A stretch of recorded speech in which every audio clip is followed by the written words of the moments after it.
Captain বিহান চৌধুরী কিনা বিয়ে করবে 16 বছরের মেয়েকে? এটা কখনো সম্ভব মা? না, এটা কখনো সম্ভব না। যেখানে আমার কাজই হচ্ছে বাল্যবিবাহ আটকানো, সেখানে কিনা এই বাল্যবিবাহই আমাকে করতে বলছো? আর তাছাড়া তুমি একটিবার আমার কথা ভাববে না? এই বিয়ের খবর যদি ওপর মহলে যায়, তাহলে কত বড় ক্ষতি হবে ভাবতে পারছো?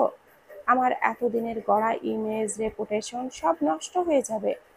আমি এই বিয়ে কিছুতেই করতে পারবো না। এক নাগাড়ে কথাগুলো বলে থামে, আবারও বলে, দেখো মা, আমার পক্ষে এই বিয়েটা করা সম্ভব না। তুমি দয়া করে এসব পাগলামি ছেড়ে দাও। বলেই বিহান পেছনের দিকে ঘুরে যেতে নিলে মায়ের কণ্ঠ শুনে থমকে যায়। তোর কাছে তোর মায়ের জীবনের চাইতেও তোর রেপুটেশনের দাম বেশি বিহান? বলেই আঞ্জুমান বেগম নিজের পাশে থাকা ছুরিটা ডান হাতে তুলে বাঁ হাতে চেপে ধরে। মায়ের কথা শুনে বিহান সন্দিহান দৃষ্টিতে পেছনে ফিরে তাকায়। নিজের মায়ের হাতে ছুরি দেখে কিছুক্ষণের জন্য স্তব্ধ হয়ে যায়। নিজের সংবিত ফিরে পেতে মা বলে চিৎকার দিয়ে দ্রুত পায়ে মায়ের কাছে এগিয়ে আসে। বিহানকে কিছু বলার সুযোগ না দিয়ে আঞ্জুমান বেগম আবারও বলে ওঠে, আমাকে আটকানোর চেষ্টা করবি না বিহান। তোর কাছে তোর মায়ের কথার কোনো দাম নেই, কোনো মূল্য নেই। তাহলে কেন বেঁচে থাকবো আমি? কার জন্যই বা বাঁচবো? যেখানে নিজের সন্তানই মায়ের কথাকে গুরুত্ব দেয় না, মায়ের ছোট্ট একটা আবদার মেনে নিতে তার এত অসুবিধা, সেখানে আমার আর বেঁচে থাকার কোনো ইচ্ছে নেই। বিহান নিজের মায়ের এই রকম পাগলামো দেখে অবাক না হয়ে পারে না। সে স্বপ্নেও ভাবতে পারেনি যে তার মা এরকম একটা কাজ করবে। বিহান বোঝানোর সুরে আবারও বলে ওঠে, প্লিজ মা, পাগলামো করো না। তুমি আগে ছুরিটা ফেলো, তারপরে আমরা ধীরে সুস্থে কথা বলি। বলতে বলতে আবারও আঞ্জুমান বেগমের হাতের দিকে তাকায়। দেখতে পায় ছুরিটা হালকা ডেবে গিয়েছে, ফোঁটা ফোঁটা রক্তের দেখা মিলছে। আতঙ্কিত নয়নে বাবার কানে তাকায়, উত্তেজিত কণ্ঠে বলে, বাবা, মাকে থামাও না প্লিজ, হাত থেকে রক্ত বের হচ্ছে তো। কেন এত পাগলামো করছো তোমরা? বলেই আঞ্জুমান বেগমের কাছে আরো এগিয়ে এসে বোঝাতে থাকে। ইরশাদ চৌধুরী এতক্ষণ নীরব দর্শকের ভূমিকা পালন করছিলেন, যার জন্য আজ তার প্রিয়তমা অর্ধাঙ্গিনীকে পেয়েছেন। যে মানুষটা তার সম্মান, তার জীবন নষ্ট করে তার ভালোবাসাকে তার কাছে এনে দিয়েছেন, আজ তার মেয়ের জীবন সংকটে। এই নিষ্পাপ ফুলের মতো মেয়েটাকে তিনি বাঁচাতে পারতেন জেনেও যদি না বাঁচায়, তবে সারা জীবন নিজেকে মাফ করতে পারবেন না তিনি। তাই তো আজ তার স্ত্রীকে তিনি আটকাচ্ছেন না, কারণ তিনি জানেন আর যাই হোক আঞ্জুমান বেগম নিজের ক্ষতি করবে না। নিজের ছেলেকে বোঝানোর জন্যই এই রকমটা করছে, এটা তিনি ভালোই বুঝতে পেরেছেন। এই জন্যই তো তিনি কিছু বলছেন না, আর বলবেও না। আঞ্জুমান বেগম বলে ওঠে, বিহান, তুই শুধু বিয়েটা কর। ওর কোনো দায়িত্ব তোকে পালন করতে হবে না। আমরা কখনো ওর কোনো দায়িত্ব তোর ঘাড়ে চাপিয়ে দিব না। ওকে এই বাড়ির বউ করে না, আমার মেয়ে হিসেবে এনে দে। আজ হয় তুই বিয়ে করবি, নয়তো তোর মায়ের জানাজার ব্যবস্থা করবি। এখন সিদ্ধান্ত তোর। বিহান আঞ্জুমান বেগমের বেগতিক অবস্থা দেখে একটা সময় বিয়েতে সম্মতি দিয়ে দেয়। আঞ্জুমান বেগম ছেলের সম্মতি পেয়ে যেন তার বুকের মধ্যে প্রশান্তির ঢেউ বয়ে যায়, মুখে হাসি ফোটে, হাতটা আলগা হয়ে যায়। বিহান সুযোগ বুঝে হাতের ছুরিটা ফেলে দেয়, জড়িয়ে ধরে নিজে গিয়ে সোফার উপরে বসায়। দ্রুত পায়ে ফার্স্ট এইড বক্সটা এনে আঞ্জুমান বেগমের হাতটা ব্যান্ডেজ করে দিতে থাকে। বেশি কাটেনি, শুধু হাতের চামড়াটুকুই কেটেছে। বিহান কোনো কথা বলে না, চুপচাপ সে তার নিজের কাজ করে। আঞ্জুমান বেগম ছেলের পানে তাকিয়ে মুচকি হেসে বলে, বিকালে রওনা দিব, রেডি থাকিস, রাতে বিয়ে। বিহান কোনো কথা বলে না, নিজের কাজ করে উঠে যায়। যাবার আগে অবশ্য একবার বাবার পানে তাকিয়ে মায়ের খেয়াল রাখতে বলে। ইরশাদ চৌধুরী ইশারায় বোঝায় ছেলেকে ধাতস্থ করেন যে তিনি খেয়াল রাখবেন। টানা 7 ঘন্টা জার্নি পর বিহানদের গাড়ি এসে থামলো একটি একতলা বিশিষ্ট বাড়ির সামনে। এখন রাত 9টা। ঢাকা থেকে সিলেটে আসতে সময় লাগে 6.5 ঘন্টা। সবাই অনেক ক্লান্ত, এত দূরের রাস্তা, ক্লান্ত তো হবারই কথা। বিহান গাড়ি থেকে নেমে সামনে একতলা বাড়ির দিকে তাকায়। বাড়িটি বেশ সুন্দর, একতলা হলেও ডিজাইনটা অনেক সুন্দর, বাহির থেকেই বোঝা যাচ্ছে। বাড়িটির সামনে একটা নাম প্লেটও ঝুলছে, তাতে লেখা আছে সুখের নীড়। বিহানের কাছে বেশ ইন্টারেস্টিং লাগলো, মনে মনে আরেকবার আওড়ালো সুখের নীড়। কি রে বিহান, ওইখানে দাঁড়িয়ে আছিস কেন? ভেতরে যাবি, আয়। আঞ্জুমান বেগমের ডাকে বিহান বাড়ির ভেতরে প্রবেশ করে। বাইরে থেকে ভেতরটা যেন আরো বেশি সুন্দর, পরিপাটি, গোছানো। এই বাড়িটা না দেখলে হয়তো সে বুঝতেই পারতো না যে দামি জিনিস ছাড়াও অল্প বাজেটে বাড়ি ঘর এত সুন্দর করে সাজানো যায়। বিহানের ভাবনার মাঝেই তার মা একজন মহিলাকে গিয়ে জড়িয়ে ধরে।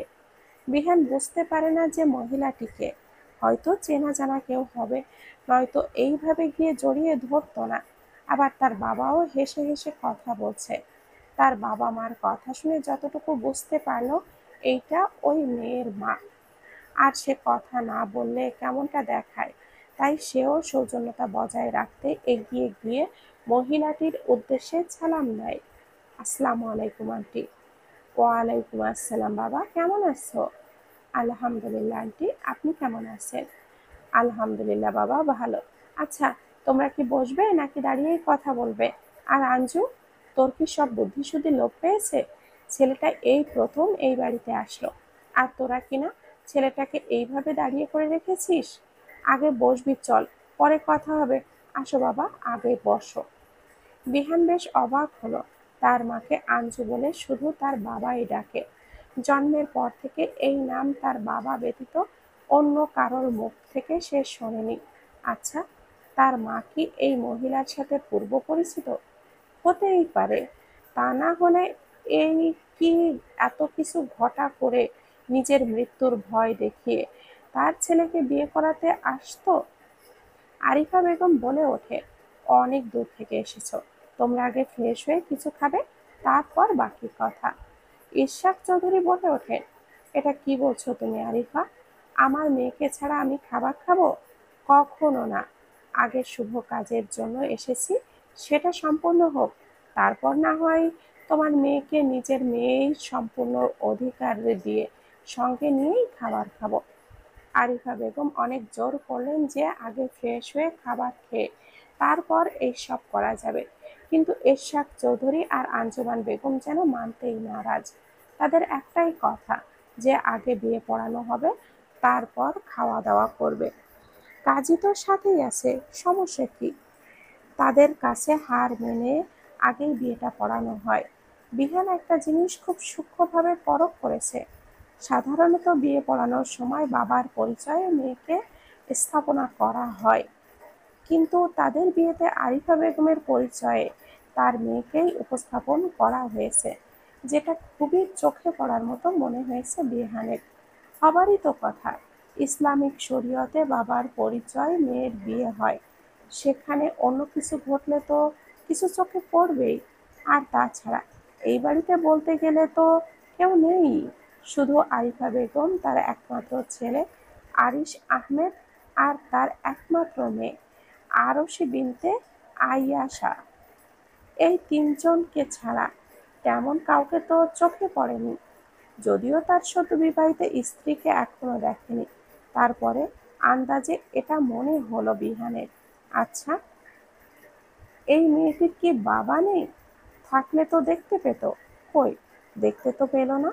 আর যদি মারাও যায়, তাহলে নামটা তো অন্তত বলতো, কই, নামটা তো কেউ কিছু বললো না। একটু সন্দেহ হলো বিহানের, কিন্তু মুখে কিছুই বলল না। রাত তখন 11টা ছুঁই ছুঁই। বিহান দাঁড়িয়ে আছে একটি কক্ষে, সামনে দাঁড়িয়ে আছে তার সদ্য বিবাহিত স্ত্রী, যারা এখন পর্যন্ত কোনো ব্যাগ ব্যয় করেনি। বিহান তীর্যক চাহনিতে পর্যবেক্ষণ করছে সামনে দাঁড়ানো রমণীটিকে। সালোয়ার কামিজ পরিহিত একটি মেয়ে, ঘোমটা টানা কপাল পর্যন্ত, মুখ দেখা যাচ্ছে না, চিবুক নামানো, মুখটা স্পষ্ট নয়। ছোটখাটো একটা শরীর, ঘরের ডিম লাইট জ্বালানো, ঘরের হলদেটে আলোয় বিহান মেয়েটিকে সেই রকম ভাবে দেখতে না পারলেও কিন্তু যতটুকু পেরেছে, এটাতে যেন বিহানের কাছে মেয়েটাকে নিতান্তই ছোট মনে হয়েছে।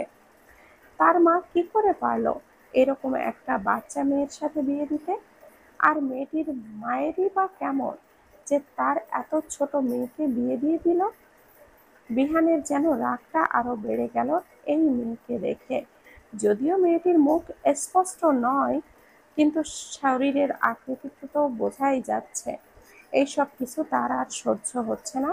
তাই গম্ভীর কণ্ঠে বলল, শোনো মেয়ে, আমি এই বিয়েটা করেছি শুধুমাত্র আমার মায়ের খুশির জন্য, আমার জন্য না। আমার কাছে কখনো স্ত্রীর অধিকার ভালোবাসা পাওয়ার আশা রেখো না। আর যদি রেখে থাকো তাহলে নিতান্তই বোকামি করছো। আমি তোমাকে কোনো দিনও স্ত্রীর স্বীকৃতি দিতে পারবো না। আমার কাছে কোনো আশা তোমার জন্য না রাখাই ভালো। একদমে কথাগুলো বলে থামল বিহান। কিছু একটা ভেবে আবারও গম্ভীর কণ্ঠে বলল, চিন্তা করো না, তোমার দায়িত্ব আমি এড়িয়ে গেলেও আমার বাবা মা কখনো এড়িয়ে যাবেন না। তোমার সব চাওয়া পাওয়া প্রয়োজন তারা পূরণ করবে। তারা একটা মেয়ে চেয়েছিল, আমি বিয়ে করে তাদের একটা মেয়ে দিয়েছি। তুমি তাদের কাছে তাদের মেয়ে হয়েই থেকো, কখনো আমায় পাওয়ার আশা করো না। আরশিকে কিছু বলার সুযোগ না দিয়ে যেভাবে এসেছিল বিহান, ঠিক সেভাবেই চলে গেল। এতক্ষণ যাবৎ আরশি জড় পদার্থের ন্যায় দাঁড়িয়েছিল। বিহান রুম থেকে বেরিয়ে যেতেই ঠাস করেই বসে পড়ে মেঝেতে। একটা ঝড়ো হাওয়া কিভাবে যেন তার জীবনটা নষ্ট করলো। জীবন থেকে সব রং ছিনিয়ে নিল। সম্পর্ক বদলালো, কাছের মানুষ পর হলো। কিছুক্ষণ আগেও তার বাড়ির মেয়ে ছিল, কিছুক্ষণ সময়ের ব্যবধানে তার বাড়ির অতিথি হয়ে গেল। জীবন কি এরকম না হলে হতো না? তার তো অনেক স্বপ্ন ছিল একজন সিঙ্গার হওয়ার, তাই সেই স্বপ্নটাও বুঝি আর পূরণ হলো না। তার জীবনটা এক নিমিষেই কি এরকম বিষাদে পরিণত হলো? আচ্ছা, আরশি কি কান্না করা উচিত? কিন্তু তার তো কান্না আসছে না। তার কাছে তো সব তিক্ত মনে হচ্ছে। এই বিয়েটি কিনা নাকি না হলেও তো পারতো। সবকিছু স্বপ্ন হলে কি খুব বেশি ক্ষতি হতো? আর সে আকাশ কুসুম ভাবনার মাঝে ঘরে প্রবেশ করে আরিশ। আর মূলত সে ঘরের বাহিরে দাঁড়িয়ে বিহানের সব কথাই শুনেছে। বোনকে কি বলে সান্ত্বনা দেওয়া উচিত সে বুঝতে পারল না। নীরবে বসলো বোনের পাশে। আরশি কারোর উপস্থিতি পেয়ে চোখ তুলে তাকাতেই, আমার চড়ুই পাখি আমার উপরে কি খুব রাগ করেছে? রাগ কেন করবো ভাইয়া? হ্যাঁ, আমার রাগ করা কি মানায়? আরশির কণ্ঠে অভিমান বিদ্যমান। ওর রাগটা যে কোথায় আরিশ সেটা খুব ভালোই বুঝতে পারল, কিন্তু কিছু বলতে পারল না। সে তো এই বয়সে বিয়ে দিতে চায়নি। তারা যে পরিস্থিতির শিকার, এছাড়া আর যে কোনো উপায়ও ছিল না। আরিশ বলে ওঠে, ভাইয়ের উপরে রাগ করে থাকিস না চড়ুই। ভাই যে নিরুপায়, আমি কি করে আমার চড়ুইয়ের গায়ে কলঙ্কের দাগ লাগতে দিতে পারতাম বল? এটার জন্য কি বিয়েটা খুব বেশি প্রয়োজন ছিল ভাইয়া? যেখানে তোমার বোনের স্বামী তোমার বোনকে মানে না, শুধুমাত্র তার মায়ের খুশির জন্য বিয়েটা করেছে, সেখানে কি আমি ভালো থাকতে পারবো ভাইয়া? তোমরা কি আমায় এক বিপদ থেকে রক্ষা করতে গিয়ে আরেক বিপদের সম্মুখীন করলে না বলো? আরিশ কোনো উত্তর দিতে পারে না, শুধু বোনের মাথায় আদুরে হাত বুলিয়ে বলল, আমি একজন ব্যর্থ ভাই যে তার বোনকে রক্ষা করতে পারছে না। আমি পারলাম না আমার বোনকে একটা সুন্দর জীবন দিতে। আমি পারলাম না আমার চড়ুইয়ের স্বপ্নগুলো পূরণ করতে। কিন্তু বিশ্বাস কর, যা করেছি শুধু তোর ভালোর জন্যই করেছি। যদি কখনো পারিস তবে তোর এই ব্যর্থ ভাইকে মাফ করিস। আরিশের কথা শুনে আরশির খুব খারাপ লাগলো। সত্যি তো, তার মা ভাই যা করেছে তার ভালোর জন্যই করেছে, তার সুরক্ষার জন্যই তো করেছে। তবে সে কেন অভিমান করছে তাদের ওপর? এটা তো ঠিক না। আরশি এতক্ষণ নিজেকে শান্ত রাখলেও এবার আর পারল না। আরিশকে সে জড়িয়ে ধরে কান্না করতে করতে বলল, আমি তোমাদের ছাড়া কিভাবে থাকবো ভাইয়া? আমি কি তোমাদের ছাড়া কখনো থেকেছি বলো? আমার কি কষ্ট হবে না? হবে তো, প্রচুর কষ্ট হবে। প্লিজ ভাইয়া, তোমরা এতটা নিষ্ঠুর হইও না। আমাকে তোমাদের থেকে আলাদা করো না। আমার স্বপ্নকে এভাবে হারিয়ে যেতে দিও না। প্লিজ ভাইয়া, প্লিজ। আরিশ যেন বাকশক্তি হারিয়েছে বোনের এমন আকুতি ভরা কণ্ঠে। কোনো ভাই যে সহ্য করতে পারবে না। আরিশের নিজের ওপর ঘৃণা হচ্ছে। আজ যদি সে তার বোনকে রক্ষা করতে পারত, তাহলে তার বোনকে আজ এই পরিস্থিতির সম্মুখীন হতে হতো না। আরিশ কিছু বলবে তার আগেই একটি পুরুষালী কণ্ঠ ভেসে আসলো। ইশরাক চৌধুরী বলে উঠল, কে বলেছে আমার আম্মাজানের স্বপ্ন পূরণ হবে না? আমি করব আমার আম্মাজানের স্বপ্ন পূরণ। ইশরাক চৌধুরী সম্পূর্ণ কথা না শুনলেও আরশির শেষের কথাগুলো শুনেছেন, তাই তো বললেন, এখান থেকে আমার আম্মাজান যা বলবে চৌধুরী হাউজে তাই হবে। কি বলো আঞ্জু? একদম ঠিক। আমার মেয়ের কথাই আজ থেকে শেষ কথা। তারপর আরশির উদ্দেশ্যে বলে, তুই প্রজাপতি হবি, আমরা দুজন হব তোর ডানা। আর আমাদের এই ডানার উপরে ভর দিয়েই তোকে পুরো পৃথিবী ঘোরাবো, সকল স্বপ্ন পূরণ করাবো। আরশি মা, এখন তুই বলতো, তুই কি আমাদের তোর ডানা হতে দিবি? আরশি এত আন্তরিকতা দেখে মুগ্ধ হলো, তেমনি এনাদের প্রতি ভালো লাগাও কাজ করলো। আরশি এনাদের চিনতে এই তো কিছুদিন আগে থেকেই তাদের বাসায় এসেছিল ঘুরতে। আরশির হঠাৎ কিছু মনে পড়তেই উৎফুল্ল কণ্ঠে বলল, আপনি সত্যি বলছেন আন্টি? আমার স্বপ্ন পূরণ হবে? হ্যাঁ, হবে। তবে কিন্তু আন্টি বললে হবে না। যদি মা বলে ডাকো তবে সেটা সম্ভাবনা আছে। পাশ থেকেই ইশরাক চৌধুরী বললেন, শুধু একজনকে বললেই তো আর হবে না, আমাকেও বাবা বলে ডাকতে হবে। কি, পারবি না মা? আরশি খুশি হয়ে মাথা নাড়িয়ে হ্যাঁ বোধক সম্বোধন করে, যার মানে সে পারবে বাবা মা বলে ডাকতে। আরিফা বেগম এতক্ষণ যাবৎ পাশে দাঁড়িয়েছিলেন। মেয়েটা তার ছোট, অল্পতেই ভীষণ কষ্ট পায়, আবার অল্পতেই ভীষণ খুশি হয়ে যায়, যেমন এখন তার স্বপ্ন পূরণ হওয়ার কথা শুনে হলো। অতঃপর মেয়েটার হাসি মুখের দিকে তাকিয়ে বলে, তোর স্বপ্ন পূরণ হবে মা, তুই একদিন অনেক বড় হবি, সফলতার উচ্চ চূড়ায় পৌঁছাবি। শুধু মাধ্যমটা, তোর মা আর ভাই থাকবে না, থাকবে তোর নতুন বাবা মা। কথাগুলো বলতে বলতে ওনার চোখের কোণে পানি জমা হয়। আরশি ওর মায়ের চোখের পানি দেখে বসা থেকে উঠে দাঁড়ায়, মাকে গিয়ে জড়িয়ে ধরে বলে, এরকম কেন করে বলছো মা? তোমাদের ছাড়া তোমার মেয়ে যে সফলতার পথে হাঁটতে পারবে না। তোমাদের আমার পাশে চাই মা, সব সময় চাই। তোমরা থাকবে না বলো আমার পাশে? ধুর পাগলি মেয়ে, কেন থাকবো না আমরা তোর পাশে? অবশ্যই থাকবো মা। আর ভাই তোর পাশে সারা জীবন থাকবে। শুধু কাছ থেকে পারবে না। তো কি হয়েছে, দূরে থেকে তো পারবে। মায়ের কথায় আরশির মন খারাপ হয়।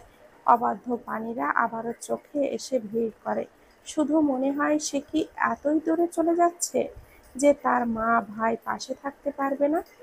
নিয়তি এটা কোন খেলা খেলছে আরশির সাথে? ইশরাক চৌধুরী বলে উঠল, আচ্ছা, অনেক তো হলো, এবার যে আমাদের ফেরার পালা। আর রাত অনেক হয়ে গিয়েছে, আমাদের তো পৌঁছাতে হবে এবার। যে তোমায় আমাদের বিদায় দিতে হবে আরিফা। আরিফা বেগমের কলিজায় মোচড় দিয়ে উঠল, তার মেয়েকে তার বিদায় দিতে হবে। ভাবতেই কলিজাটা কেঁপে উঠছে ওনার। কাকে বিদায় দেবেন তিনি? তার মেয়েকে, তার ছোট্ট মেয়েকে, যে কিনা সারাক্ষণ মা মা করে পুরো বাড়ি মাথায় করে রাখে, যার হাসিতে তাদের মুখে হাসি ফোটে, সেই মেয়েকে। তিনি যে পারবেন না, কিছুতেই পারবেন না। আরিশ বোধহয় বুঝল মায়ের অবস্থাটা, তাই সে নিজেই গিয়ে আরশির হাতটা ইশরাক চৌধুরীর হাতে দিয়ে বলে, এই নিন আঙ্কেল, আমাদের বাড়ির সবচাইতে মূল্যবান জিনিস, আমাদের বেঁচে থাকার কারণ, আমাদের হাসির কারণ, আমাদের জীবন আপনার হাতে তুলে দিলাম। তারপর আঞ্জুমান বেগমের দিকে তাকিয়ে বলে, আমাদের রত্নকে যত্ন করবেন আন্টি, ওর দুষ্টুমিতে কখনো বিরক্ত হবেন না, অনেক ভরসা নিয়ে আপনাদের হাতে তুলে দিলাম। আশা করছি এই ভরসার মান রাখবেন। ইশরাক চৌধুরী আরিশের কাঁধে হাত রেখে আশ্বাসের সুরে বলেন, চিন্তা করো না বাবা, আমরা তোমার বোনকে আমাদের মেয়েই বলেই নিয়ে যাচ্ছি। আর বাবা মা কখনো মেয়ের দুষ্টুমিতে বিরক্ত হয় না, বরঞ্চ খুশি হয়। তাদের মেয়ে খুশি থাকবে, এটাই তাদের একমাত্র চাওয়া। আর সেটা যেভাবেই হোক, দুষ্টুমি কিংবা শান্ত ভাব, এখানে বিরক্ত হওয়ার কিছুই নেই। আরশি বেশ খুশি হলো। ওনার কথাগুলো শুনে হয়তো একটু সন্তুষ্টিও হলো যে ওর বোন ভালো থাকবে এই ভেবে। ইশরাক চৌধুরী আবারও বলল, বিহান কোথায়? ওকে ডাকো, এখন তো আমাদেরকে যেতে হবে।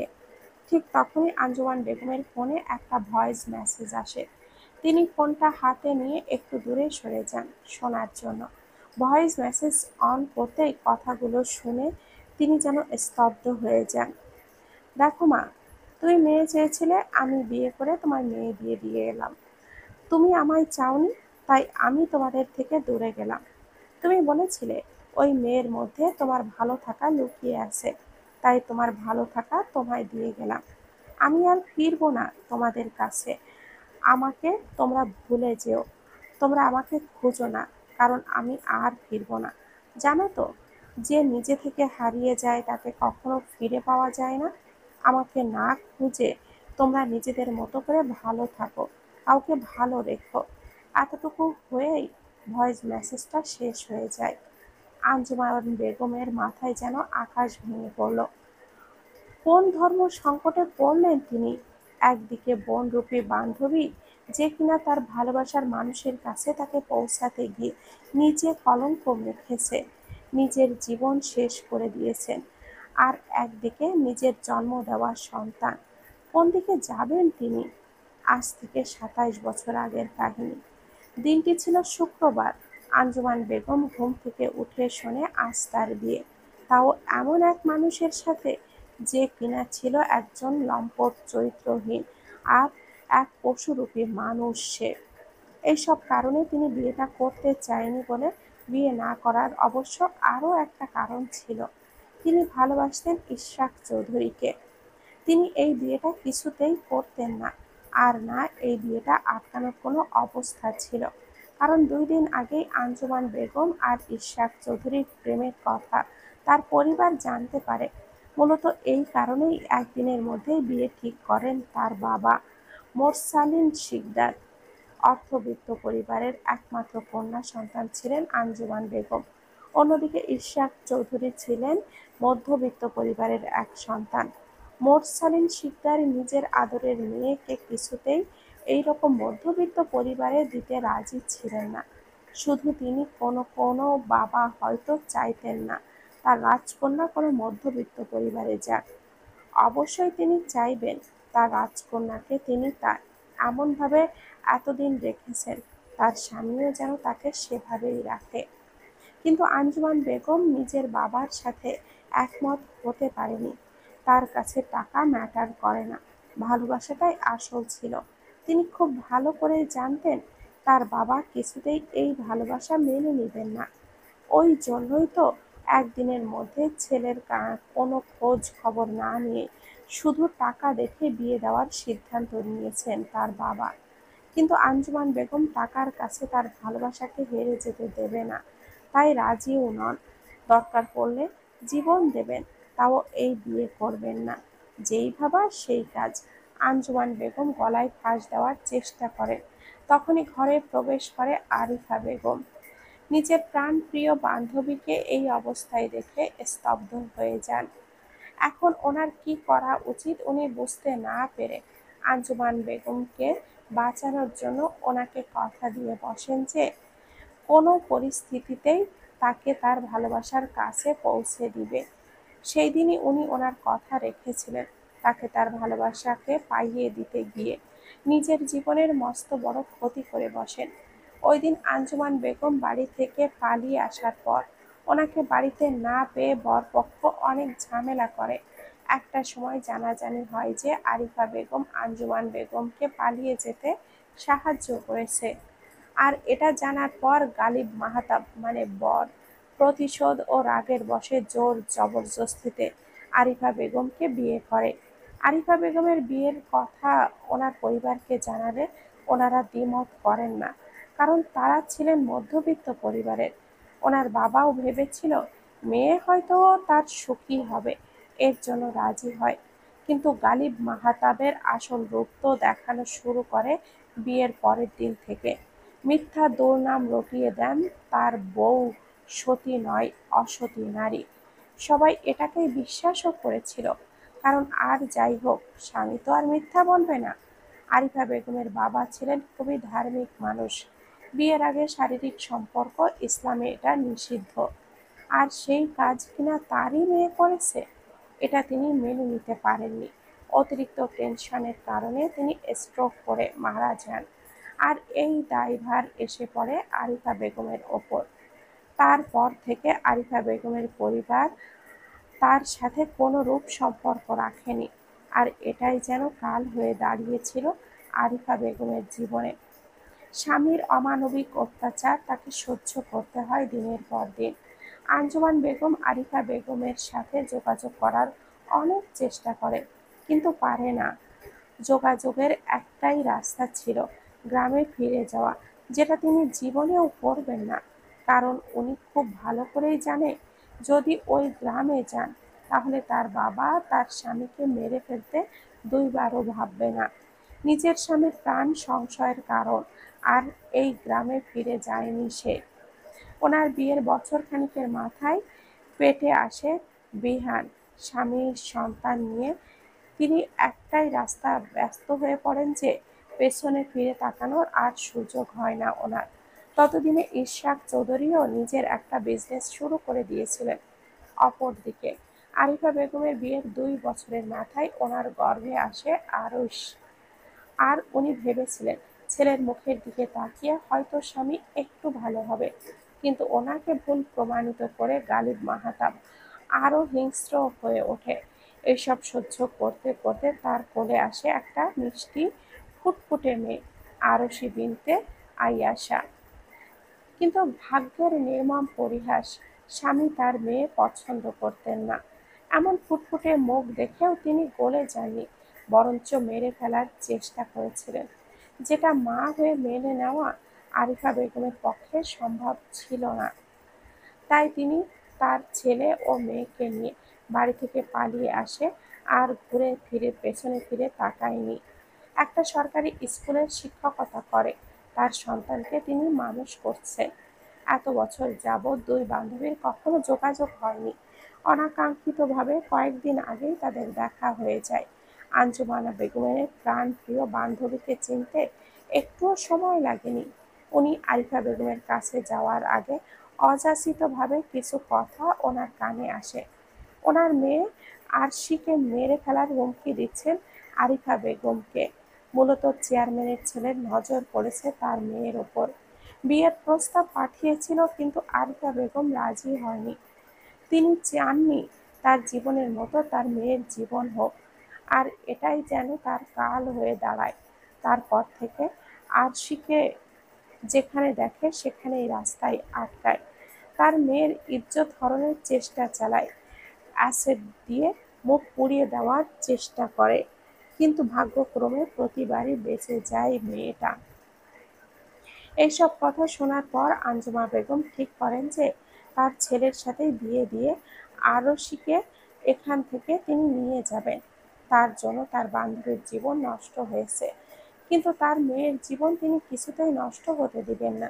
তাই তো বিহানকে ব্ল্যাকমেল করে এই বিয়েটা করিয়েছেন, যাতে করে মেয়েটা একটু স্বস্তিতে বাঁচতে পারে, ভয় আর আতঙ্ক নিয়ে যাতে থাকতে না হয়। কিন্তু তার ছেলে এটা কি করলো, একেবারেই চলে গেল। আঞ্জুমা বেগমের ভাবনার মাঝে উপস্থিত হয় ইশরাক চৌধুরী। আঞ্জুমান বেগমকে একরকম স্তব্ধ হয়ে দাঁড়িয়ে থাকতে দেখে মূলত এগিয়ে আসে তিনি। ইশরাক চৌধুরী বলে, কি হয়েছে আঞ্জু, এভাবে দাঁড়িয়ে আছো কেন? বিহান কোথায়? আমাদের তো ফিরতে হবে যত তাড়াতাড়ি সম্ভব, এখানে বেশিক্ষণ থাকা যাবে না। স্বামীর কথায় ধ্যান ভাঙে আঞ্জুমান বেগমের। এরপর ভয়েস মেসেজটি অন করে বাড়িয়ে দেয় স্বামীর দিকে হাত। ইশাক চৌধুরীও যে অবাক হচ্ছেন এটা মুখে না বললেও তা ওনার মুখে স্পষ্ট। সবকিছু শোনার পর ইশাক চৌধুরী স্ত্রীর কাঁধে হাত রেখে সান্ত্বনা দিয়ে বলেন, চিন্তা করো না আঞ্জু, তুমি তো জানো তোমার ছেলে কেমন। এখন একটু রাগ হয়েছে তাই এরকম বলছে। দেখবে যখন রাগটা পড়ে যাবে তখন ঠিকই আবারও আমাদের কাছে ফিরে আসবে। তুমি একদম চিন্তা করো না, আমি আছি তো। স্বামীর কথায় ধ্যান ভাঙে আঞ্জুমান বেগমের। এরপর ভয়েস মেসেজটি অন করে বাড়িয়ে দেয় স্বামীর দিকে। ইশাক চৌধুরীও যে অবাক হয়েছেন এটা মুখে না বললেও তা ওনার চোখে মুখে স্পষ্ট। সবকিছু শোনার পর ইশাক চৌধুরী স্ত্রীর কাঁধে হাত রেখে সান্ত্বনা দিয়ে বলেন, চিন্তা করো না আঞ্জু, তুমি তো জানো তোমার ছেলে কেমন। এখন একটু রাগ হয়েছে তাই এরকম বলেছে। দেখবে যখন রাগটা পড়ে যাবে তখন ঠিকই আবারও আমাদের কাছে ফিরে আসবে। তুমি একদম চিন্তা করবে না, আমি আছি তো। স্বামীর কথায় আঞ্জুমান বেগম কিছুটা শান্ত হয়। সত্যি তো, ছেলে তার অনেক রাগী বদমেজাজি একরোখা স্বভাবের। রাগ করেছে, রাগ পড়ে গেলে নিশ্চয় আবার ফিরে আসবে। কিন্তু এখানে কি বলে সামাল দেবেন তিনি? এখানে তো কেউ জানে না তার ছেলে এই বিয়েটা করতে চায়নি, কিন্তু বিয়েটা হওয়াতে রাগ করে সে চলেও গেছে। ইশাক চৌধুরী হয়তো স্ত্রীর মনের অবস্থাটা বুঝলেন, তাই তিনি আশ্বাসের সুরে বললেন, তুমি চিন্তা করো না, আমি দেখছি। এটা বলেই তিনি এগিয়ে যান আরিফা বেগমের কাছে। ইশাক চৌধুরী আরিফা বেগমকে বললেন, আরিফা, বিহানের হঠাৎ ইমার্জেন্সি কাজ পড়ায় তাকে চলে যেতে হয়েছে। জানোই তো ওদের কাজটা কি রকম। ডাক যখন পড়েছে ওরা যেতে বাধ্য। প্লিজ কিছু মনে করো না, আমাদের এবার বিদায় দাও। যত তাড়াতাড়ি সম্ভব এখান থেকে চলে যাওয়াই ভালো। আরিফা বেগমের মনটা খারাপ হলেও তিনি কিছু প্রকাশ করলেন না। সত্যি তো, যত তাড়াতাড়ি এখান থেকে যেতে পারবে ততই ভালো। আরিশ হয়তো কিছু একটা বুঝলো, কিন্তু কিছুই বলল না। কারণ এটা তার বোনকে বাঁচানোর আর একটা মাত্রই রাস্তা। সে যে ব্যর্থ ভাই, তার বোনকে সে রক্ষা করতে পারছে না। চেয়ারম্যানের অনেক ক্ষমতা, আর ক্ষমতার জোরেই বেঁচে যায় তার বাউন্ডুলের ছেলে। তার বোনের কোনো ক্ষতি হয়ে গেলেও ওদের কোনো শাস্তি হবে না। ওই জন্যই তো তার বোনকে তার অনিশ্চিত ভবিষ্যতের দিকে ঠেলে দিতে হচ্ছে। টানটান উত্তেজনায় চতুর্দিকে বইছে প্রবল শোরগোল। রাত 10টা, অথচ অডিটোরিয়ামের আলোয় আলোকিত হয়ে আছে চতুর্দিক। অন্ধকার ছুঁতে পারছে না এই খুশির আমেজকে। সবার মধ্যে চলছে আলোচনা, আর এই আলোচনার কেন্দ্রবিন্দু কেবল একজনই, আর সে হলো পূর্ণতা চৌধুরী, যে এই মুহূর্তের সামনের স্টেজে নিজের সুরেলা কণ্ঠের গান দিয়ে মাতিয়ে রেখেছে তার দর্শকদের। কিন্তু প্রতিটি দর্শকের মনে একটাই প্রশ্ন, কে এই পূর্ণতা চৌধুরী? কি তার পরিচয়, কেমন দেখতে সে? এত বড় একটা সিঙ্গার হওয়ার পরেও কেন সবার সামনে নিজের আসল চেহারায় আসে না? কেন আড়ালে আছে? যেখানে কেউ একটু ফেমাস হলে নিজেকে প্রেস মিডিয়ার সামনে নিজেকে প্রেজেন্ট করতে ব্যস্ত হয়ে পড়ে, সেখানে এত বড় ফেমাস হওয়ার পরেও পূর্ণতা চৌধুরী নিজের চেহারা কেন আড়ালে রেখেছে? বর্তমান সময়ে গানের রাজ্যে রাজত্ব করছে একজনই, যার গান ছাড়লেই হিট, আর সে হলো পূর্ণতা চৌধুরী।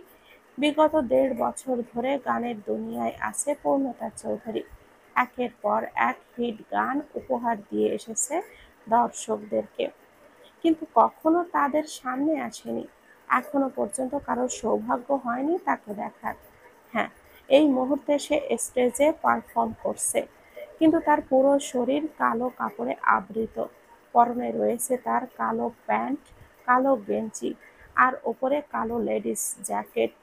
মাথায় কালো ক্যাপ, মুখে কালো মাস্ক, চোখে কালো সানগ্লাস, পায়ে লেডি ব্লাক ও শু। মাথার চুলগুলো উঁচু করে ঝুঁটি বাঁধা। তাকে দেখার কোনো উপায় নেই, নিজেকে যেন কালোতে মুড়িয়ে রেখেছে পূর্ণতা চৌধুরী। দর্শকদের শত শত চিন্তা ভাবনার মাঝেই কানে এসে বাড়ি খাচ্ছে পূর্ণতা চৌধুরীর গান। পুরো একটা গান গেয়ে শেষ করে আবারও নতুন গানের সুর তুলে গেয়ে ওঠে। পুরো গানটি শেষ হতেই ভেসে আসে আনন্দ উল্লাসের চিৎকার। ওদের চিৎকার বয়ে পুরো গানটি শেষ হতেই বোঝা পুরো গানটি শেষ হতেই ভেসে আসে আনন্দ উল্লাসের চিৎকার। ওদের চিৎকারে বোঝা যাচ্ছে ওরা কতটা খুশি। এভাবে আরো কিছুক্ষণ অনুষ্ঠান চলে। এর পরপরই ওরা ওখান থেকে চলে যায় পূর্ণতা চৌধুরী। আরুষি, এখানে কি করছিস? খাবি না? রাত তো অনেক হলো, আর খাবি কখন? চল তো, বাবা তোর জন্য অপেক্ষা করছে। আর এত রাতে বেলকনিতে দাঁড়িয়ে কি করছিস তুই? আঞ্জুমান বেগম রাতের খাবার খাওয়ার জন্যই মূলত আরুষিকে ডাকতে এসেছিল। ঘরে দেখতে না পেয়ে বেলকনিতে আসে কথাটি বলে। আরুষি গভীর মনে কিছু একটা ভাবছিল।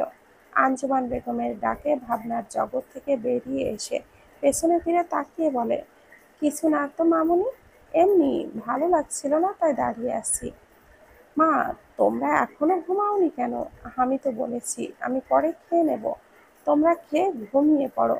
তারপরেও কেন জেগে আছো এত রাত পর্যন্ত? তোকে ছাড়া কি করে খাই বলতো? তোকে ছাড়া কখনো আমরা খেয়েছি যে আজকে খাবো? এইসব ছাড়, তোর বাবা তোর জন্য অপেক্ষা করছে, তাড়াতাড়ি চল খাবি। আরুষি আর কিছুই বলে না, কারণ সে জানে হাজার কিছু বলেও লাভ হবে না। বিগত 2 বছর ধরে এটাই চলে আসছে। হ্যাঁ, 2 বছর। এই তো সেই দিন আরুষি পা রাখলো এই চৌধুরী বাড়িতে। সেই দিন আঞ্জুমান বেগম আর ইশাক চৌধুরী আনন্দ যেন আর ধরছিল না। তারা মাথায় রাখবে নাকি বুকের মধ্যে রাখবে যেন বুঝতেই পারছিল না। তাদের কাছ থেকে আরুষি এত ভালোবাসা পেয়েছে যেটা বোঝানোর মতো না, বলার মতো না। একদম নিজের মেয়ের মতো আগলে রেখেছে এই 2টি বছর। কখনো মায়ের অভাব, বাবার অভাব বুঝতে দেয়নি তারা। আরুষিকে কোনো দিন নিজের মুখে কিছুই চাইতে হয়নি। তার আগেই তারা সবকিছু হাজির করেছে, বরঞ্চ প্রয়োজনের থেকেও বেশি দিয়েছে। কোনো আঘাত, কোনো কষ্ট তাকে ছুঁতে দেয়নি এই 2টি মানুষ।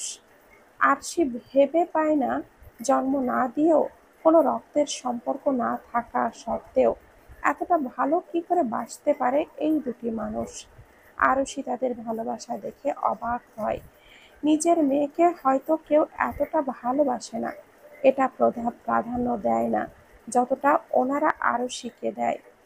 আরুষি কারণে আরুষির কারণে ওনাদের ছেলে আজ ওনাদের থেকে দূরে 2 বছর পেরিয়ে গেল, অথচ বিহান এই বাড়িতে পা রাখেনি।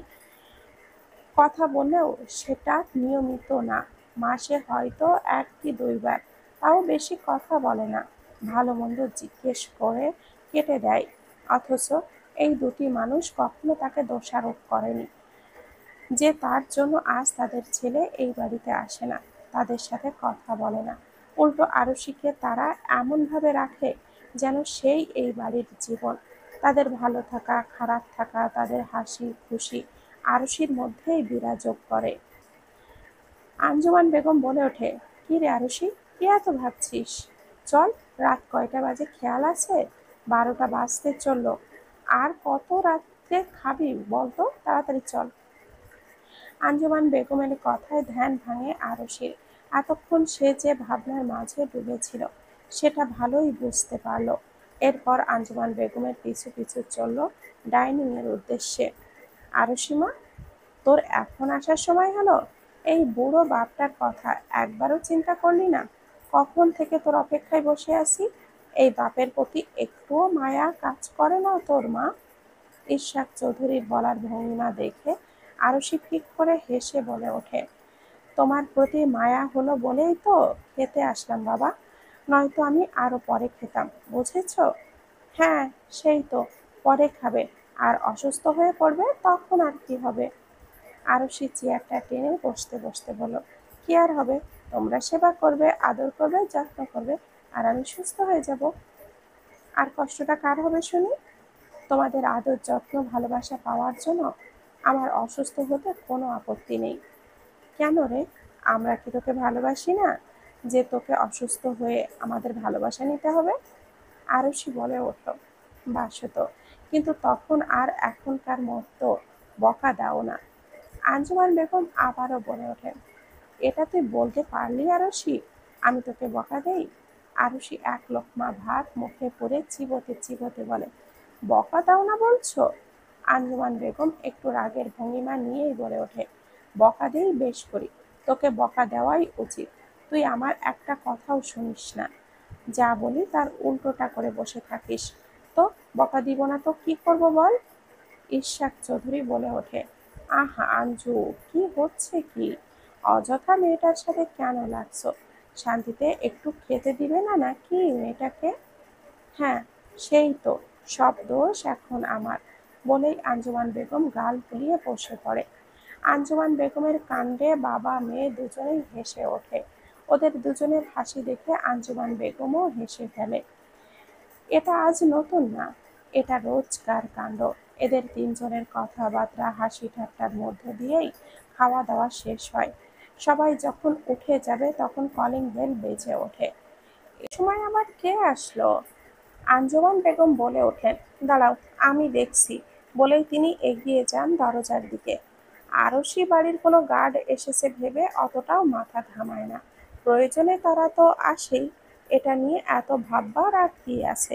এটা ভেবে আঞ্জুমান বেগমকে বলে ওঠে, আচ্ছা মা, তুমি তাহলে দেখো, আমি তাহলে গেলাম। বলেই আরশি তার কাঙ্ক্ষিত রুমে যাওয়ার জন্য অগ্রসর হয়। আর পিছু ফিরে তাকায় না।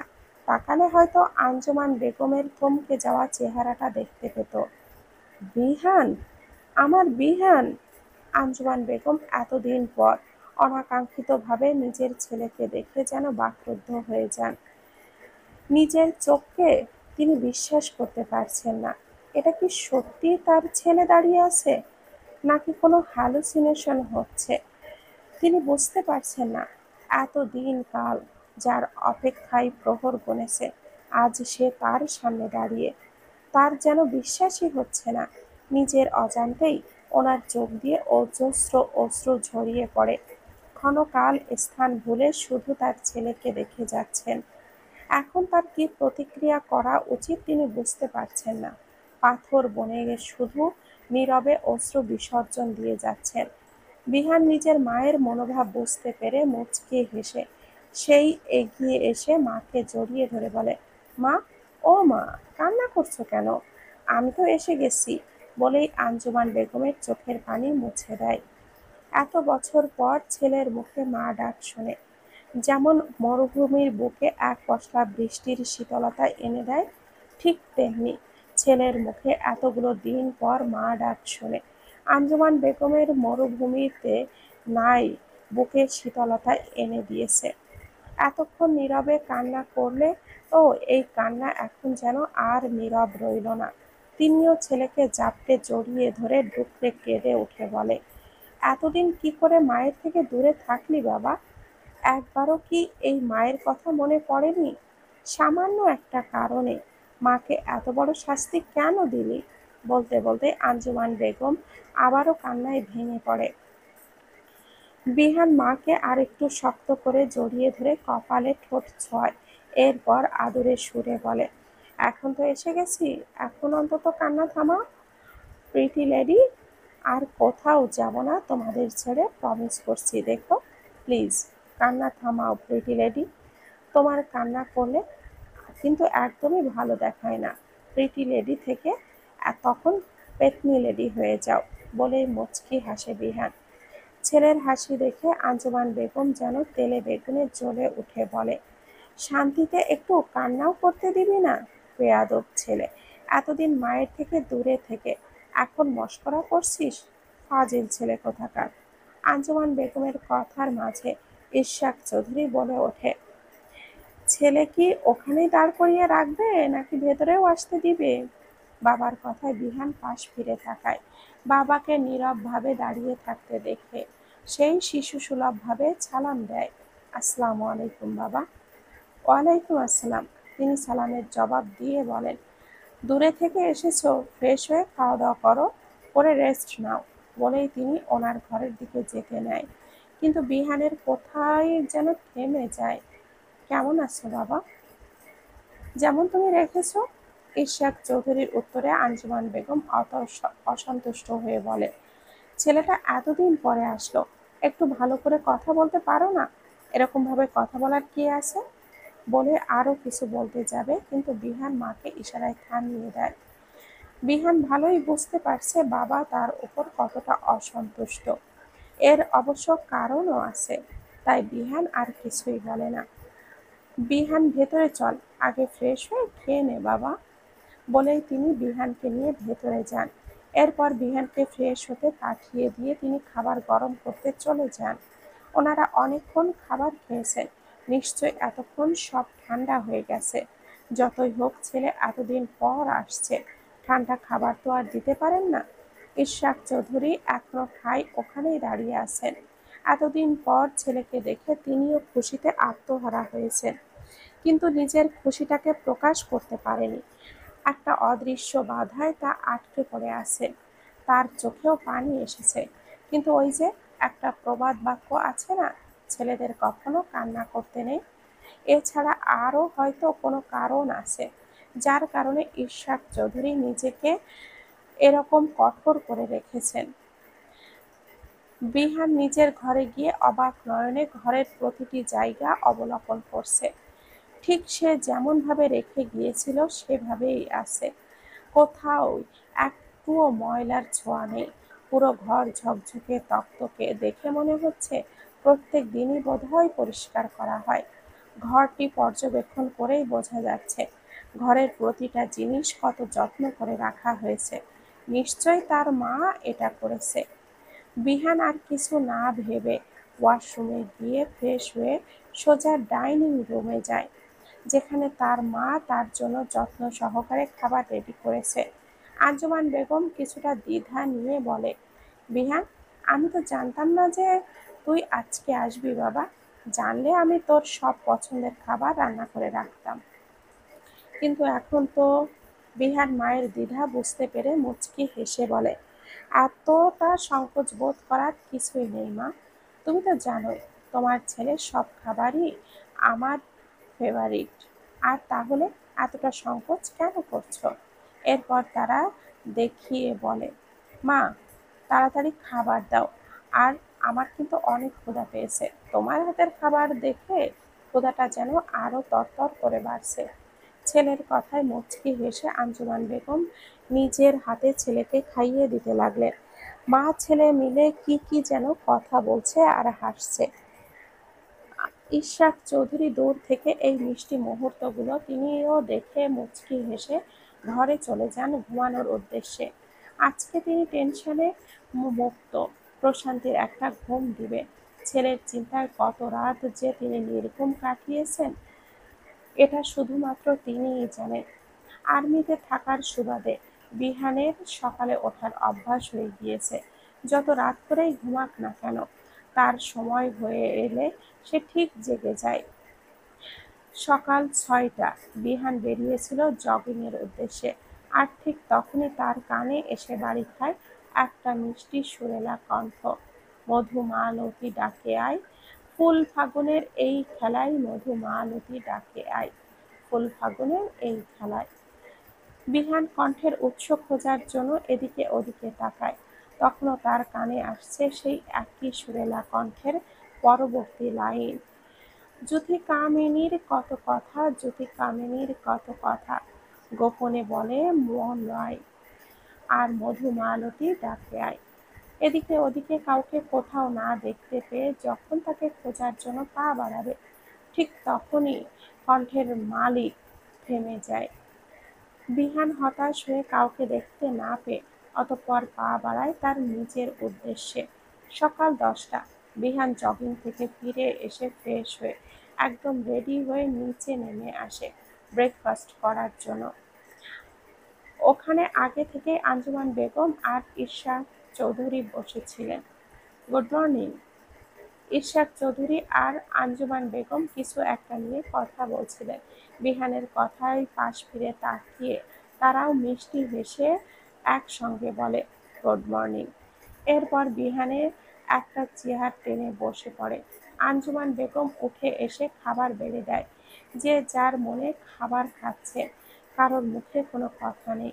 শুধু আঞ্জুমান বেগমের খাওয়ার ফাঁকে ফাঁকে তাদের পাতে একটা এটা ওটা তুলে দিচ্ছে। তাছাড়া পুরো ডাইনিং জুড়ে নিস্তব্ধতা বিরাজমান। নিস্তব্ধতা কাটিয়ে ইশরাক চৌধুরী গম্ভীর কণ্ঠে বলে, আমি অফিসে গেলাম, আজ একটু দেরি হতে পারে, আর ফোনটা বন্ধ থাকতে পারে, এতে চিন্তা করো না। ঠিক আছে, সাবধানে যেও। ইশরাক চৌধুরী কিছু একটা মনে পড়ার ভঙ্গিতে বলে, আর হ্যাঁ, কালকে যে ফাইলটা তোমাকে দিয়েছিলাম ওটা কোথায়? ওইটা তো আমি কালকে আরশিকে দিয়েছিলাম, হয়তো ওর কাছেই আছে।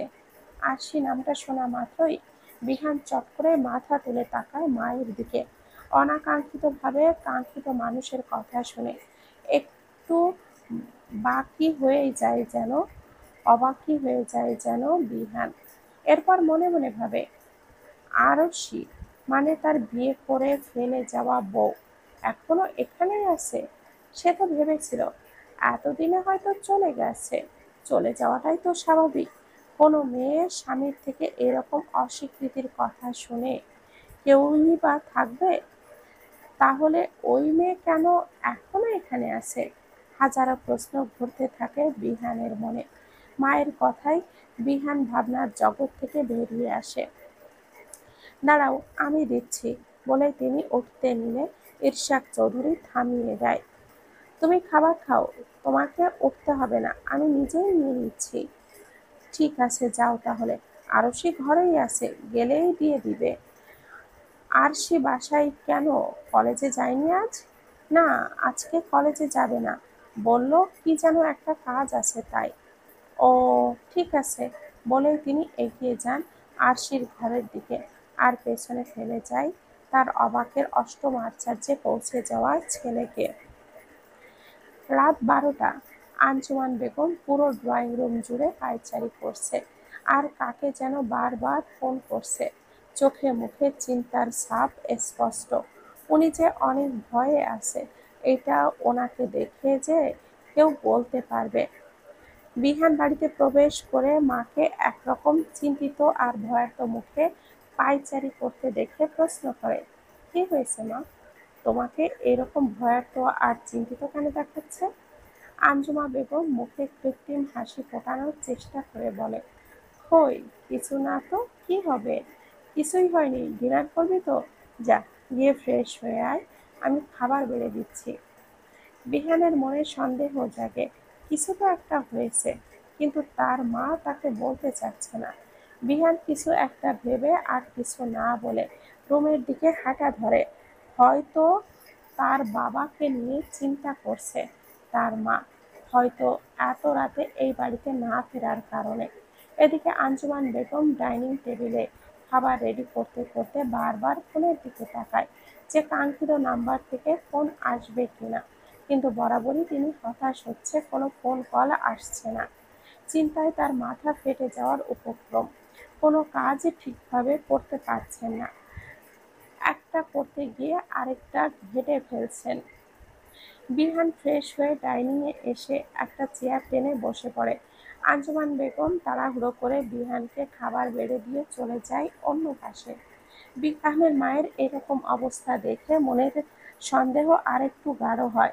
তার মা যে তার বাবাকে নিয়ে টেনশন করছে না, এটা বিহান খুব ভালো করেই বুঝতে পারছে এখন। কিন্তু কি নিয়ে টেনশন করছে এটাই বুঝতে পারছে না, কারণ সে সকালে ব্রেকফাস্ট করে বেরিয়েছিল আর মাত্রই ফিরল, যার কারণে সে কিছুই আন্দাজ করতে পারছে না। বিহান খাওয়া শেষ করে উঠতে নিলে আঞ্জুমান বেগম নিজে এগিয়ে আসে তার দিকে। মাকে এগিয়ে আসতে দেখে বিহান নিজেই বলে, কি হচ্ছে মা? কিছু বলবে? কোনো সমস্যা হলে বলতে পারো। আঞ্জুমান বেগম নিজের দ্বিধা সংকোচকে কাটিয়ে বিহানকে বলে, বিহান, আমার আরশি আমার আরশি এখনো বাড়িতে আসেনি। সেই সকালে বাড়ি থেকে বেরিয়েছে, এখনো ফেরেনি, আর ওর ফোনটাও বন্ধ। আমি কিছুই বুঝতে পারছি না, কি হলো আমার মেয়েটার। বিহান সবটা শুনে অবাক হয়ে যায়। সকালে বেরিয়েছে আর এখন রাত 12টা, এখনো ফেরেনি। তার কপালে চিন্তার ভাঁজ পড়ে। কিছুক্ষণ যাবৎ কিছু একটা ভেবে তার মায়ের উদ্দেশ্যে বলে, ভালো করে খোঁজ নিয়েছো তো?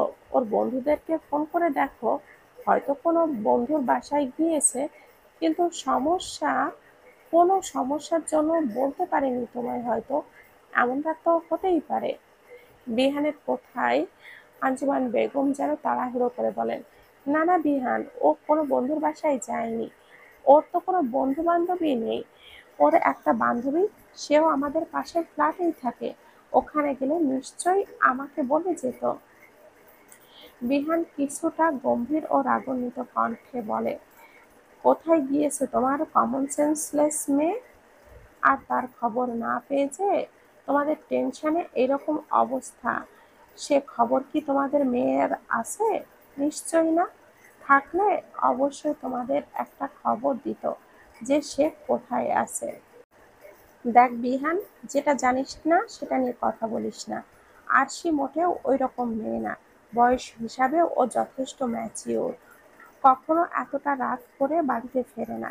কিন্তু আজ কি হলো কে জানে, এখনো বাড়ি ফিরছে না।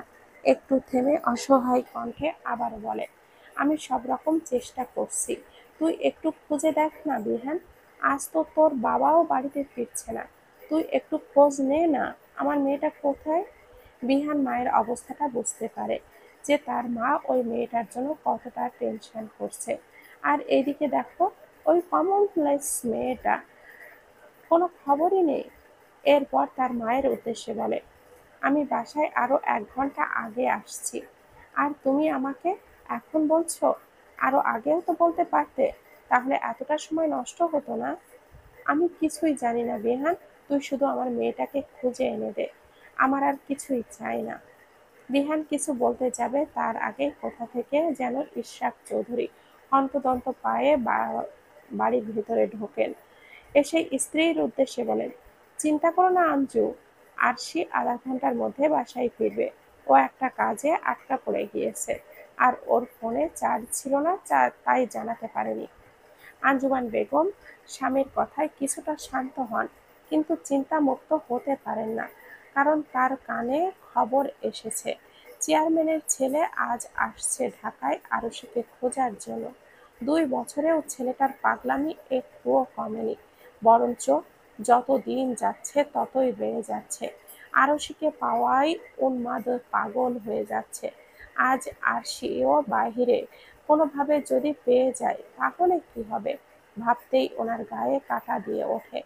তিনি আর ভাবতে পারছেন না। এই মেয়ের চিন্তায় কবেন জানি ওনার প্রাণটাই চলে যায়। তিনি ধপ করেই সোফায় বসে পড়ে, মাথাটা চেপে ধরে। বিহান বলে ওঠে মায়ের অবস্থা দেখে, তা কি রাজকার্য করছে তোমার মেয়ে, যে সকাল থেকে রাতের 1টা পর্যন্ত লাগলো কাজ শেষ করতে, আর অন্যদের ওনাকে খুঁজে বের হওয়ার জন্য প্রয়োজন পড়ছে।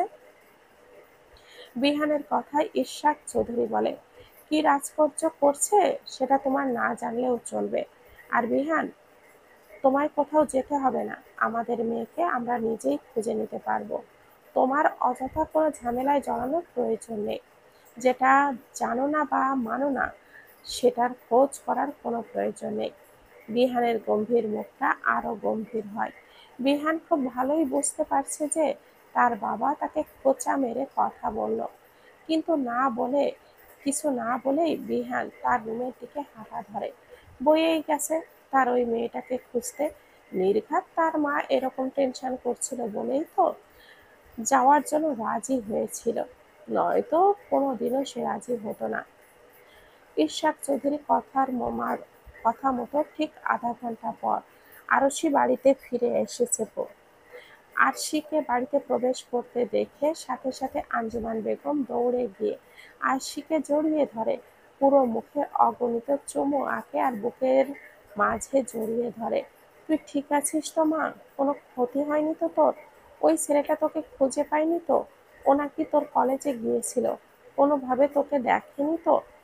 আর তুই এতক্ষণ কোথায় ছিলি মা? আঞ্জুমান বেগমের একের পর এক প্রশ্নে আরশি বলে ওঠে, রিল্যাক্স মা। মা, এতগুলো প্রশ্ন একসাথে করলে কিভাবে উত্তর দিব? আচ্ছা, তুমি শান্ত হও, আমি এক এক করে উত্তর দিচ্ছি, ওকে?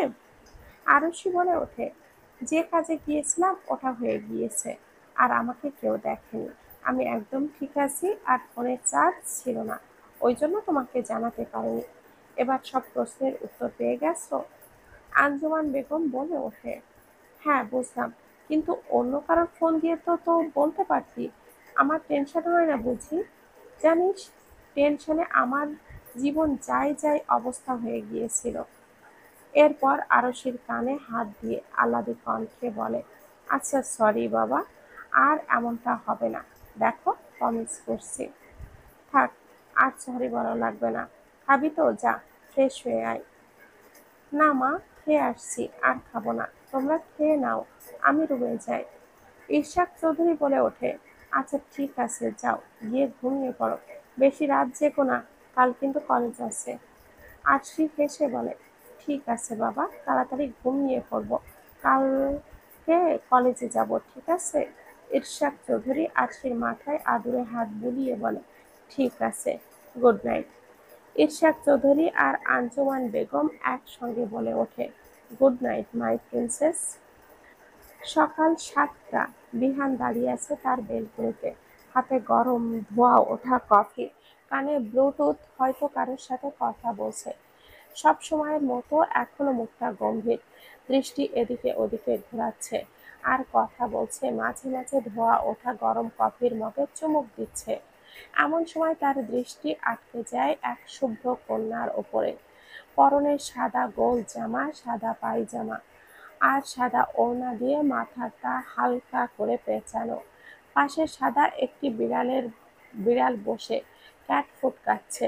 মাথার উপরে কয়েকটা পাখি উড়ে বেড়াচ্ছে আর কিচিরমিচির শব্দ করে ডাকছে, কিন্তু মেয়েটা সেই দিকে কোনো খেয়াল নেই। সে আপন মনে ফুলের মালা গাঁথতে ব্যস্ত।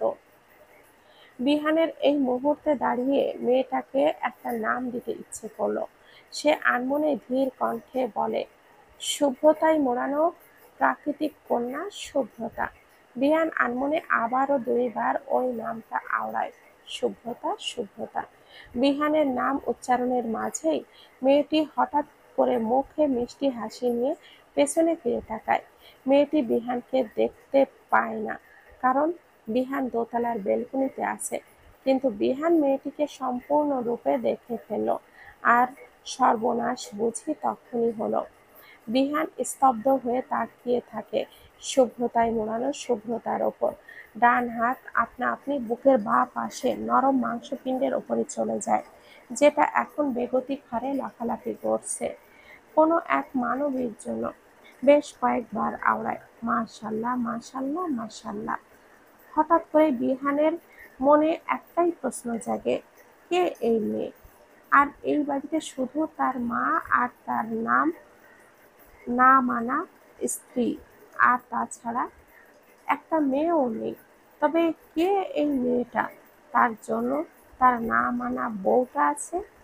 নিজের ভাবনায় আজকে নিজেই যেন চমকে ওঠে। বউ আরশি বিনতে আয়াশা।